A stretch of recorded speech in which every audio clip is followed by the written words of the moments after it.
Hello all Supernatural fans and fans of Bobby's 1972 Chevelle.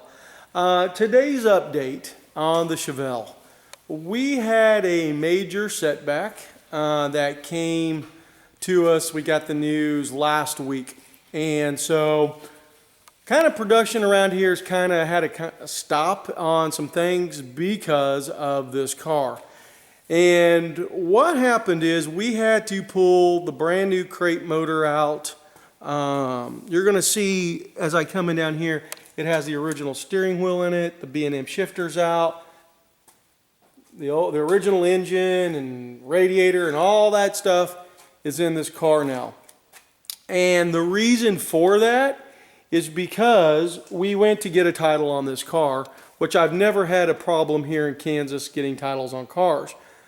Kansas has kind of changed their laws, and so what we found out was that this car had to be inspected by the Kansas Highway Patrol. No big issue. We've had a lot of cars inspected in the past through the Kansas Highway Patrol. However, now because this car is an antique, it has to be all original.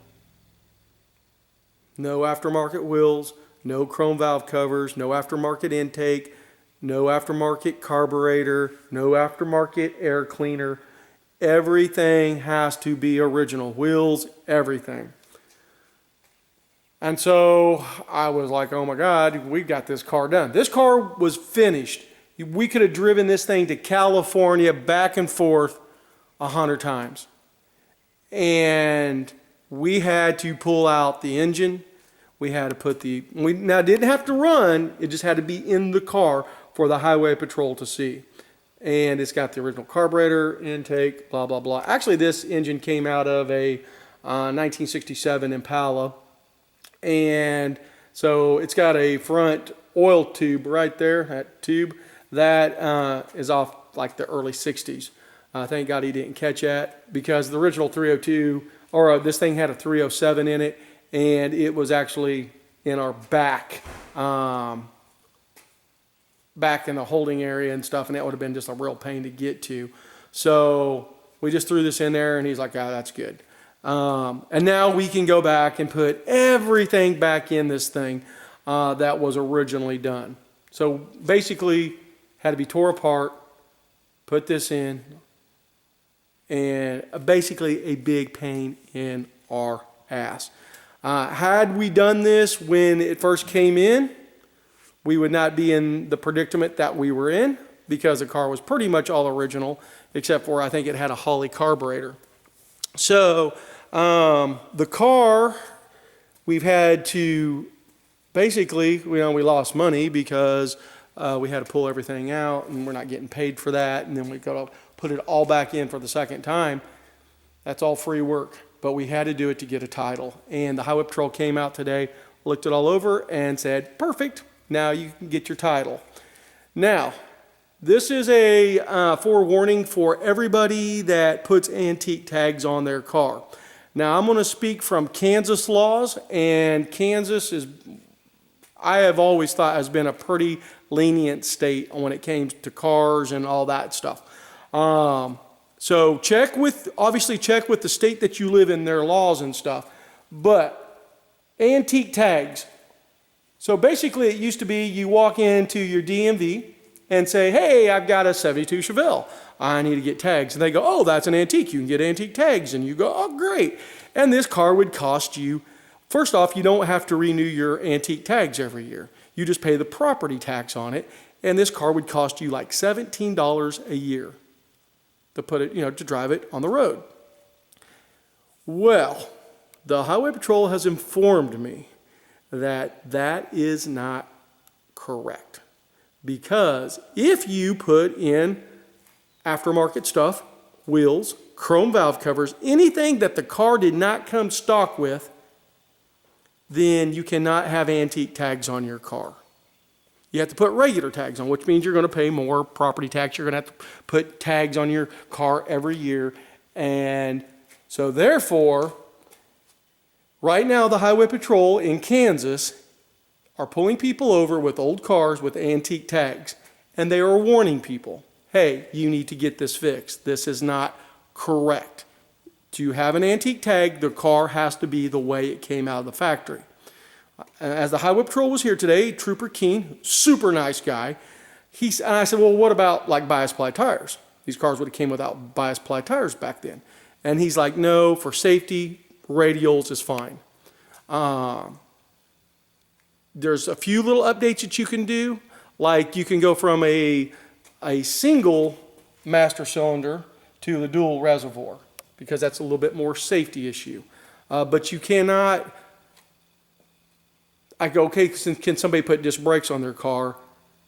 Because that's a more of a safety issue, upgrade. And he's like, no, can't do that, because drum brakes work fine.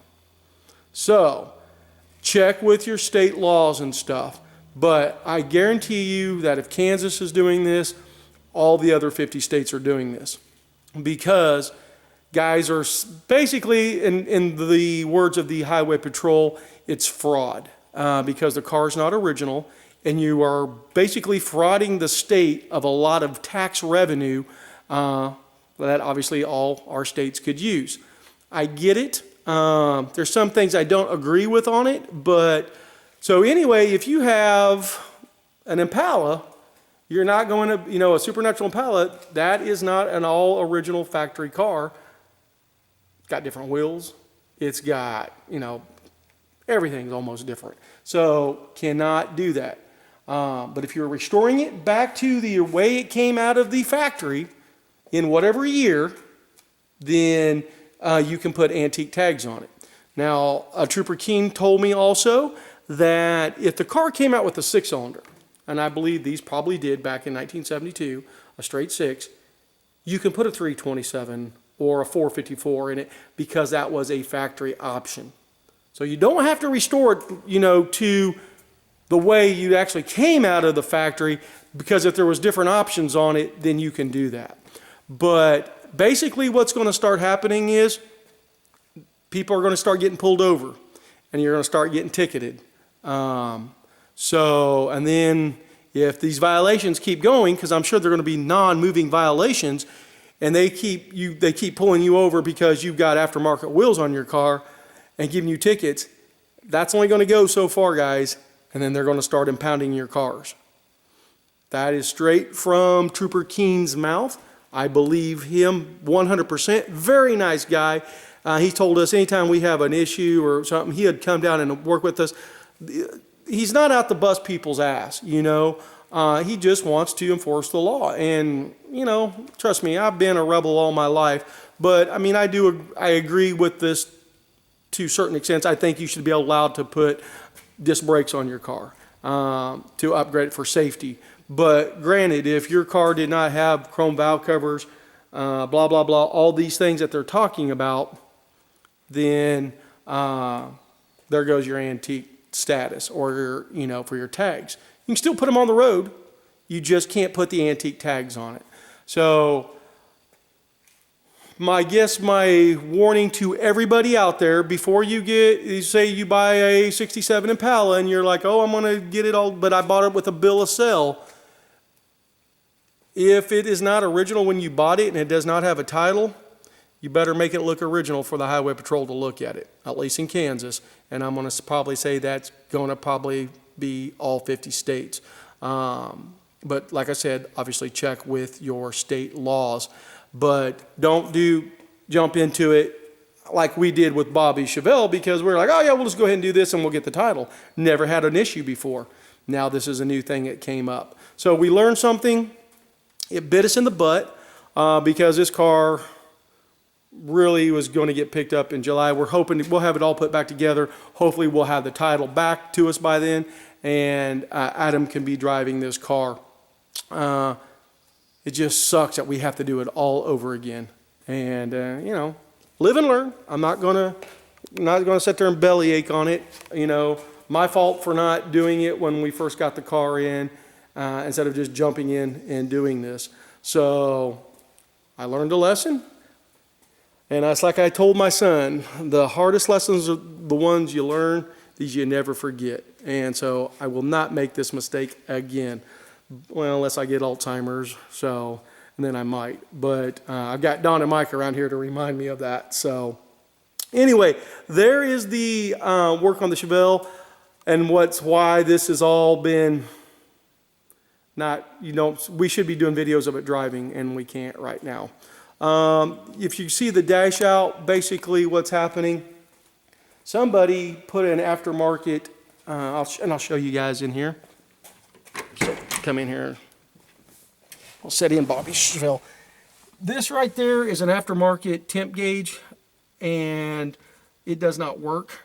So we have another aftermarket temp gauge over here, and we're going to put it back up in there so that way it will have a gauge. These cars had the dummy lights like the 67 Impala. I don't like the dummy lights. I think everything should have gauges, but got to keep it the way it is. But this one here, since it's already there, somebody had done that in the past on that. So that radio is coming out. I'll show you little thing Mike built in here. But there is a Alpine stereo system in there, Bluetooth, and so that's going to be really cool. Obviously, Bobby's car did not have that, but I understand for driving purposes that Bobby's, two cars of Bobby's, one had the AM radio in it, the other one did not even have a radio in it. So Adam's going with the non-radio in the dash, and it'll just be the open hole there, just like Bobby's, and then he'll of course have his wonderful sound system in there, and this thing he can have fun listening to music and nobody will know the difference. So I think that's a very cool upgrade, and I understand that, and I'm not hesitant to do that because I am a man that loves music. Not all music, but I do love music. So, and then look at these ratty door panels. I mean, these are the original ones, guys, and this thing is crappy. Like I said, no headliner. This thing is the way like Bobby's car should look, or does look. And I know there was a lot of people that got upset because we weren't restoring this car, and to me, this thing's got brand new rubber seals all the way around it. I mean, we tried to make this car with the good stuff, you know, I mean, transmission, new engine, all new brakes, new radiator. I mean, like I said, this thing, you should be able to drive it anywhere you want, anytime you want, with no issues. The thing is to make it look like it has been neglected for 50 years. And I think this car, because it did have rust issues and stuff like that, it was just that perfect candidate for this car. So guys, I love cars. I mean, I want to see everything fixed and everything. But to do Bobby's car, that would be a shame. I mean, that would be just a mortal sin to take a really good Impala, bang it up, and make it look like a turd. This thing was already kind of a turd, and we improved it, but we also are keeping the same characteristics as Bobby's car, and we still have to dent it and stuff like that. So anyway, let me kind of step around here through our post. There it is, and I still got to tear up the grill on it, and then we'll put the new engine and everything back in it. So, but anyway, guys, there it is, and we've, like I said, spent more time on this car than now than what should have been spent because it was done. And sometimes it's the way it goes. So I hope you guys got a learning thing from this video, because that's why I'm doing it. I wanted to do it yesterday, but I was waiting for the Highway Patrol to come out today, and I wanted to make sure we got the title and we got the okay. Trooper ran the VIN, the car's not stolen, anything like that. All we got to get back down to the courthouse, get it filed, and we should have a title here real shortly. But I wanted you guys know not to make basically the mistake that we did. Check with your local DMV, state officials, and find out what has to be done, and before just jumping into a project like we did. And that was my fault. Like I said, I've never had an issue before with that, but times change and laws change, and I was unaware of that. Trust me, if I been aware, we would not be in this predicament. But we're out of the predicament. Now it's just putting everything back together. So I hope you find this video educational, and I'll be talking to you guys here soon with some other videos. Until then, talk to you later, and bye.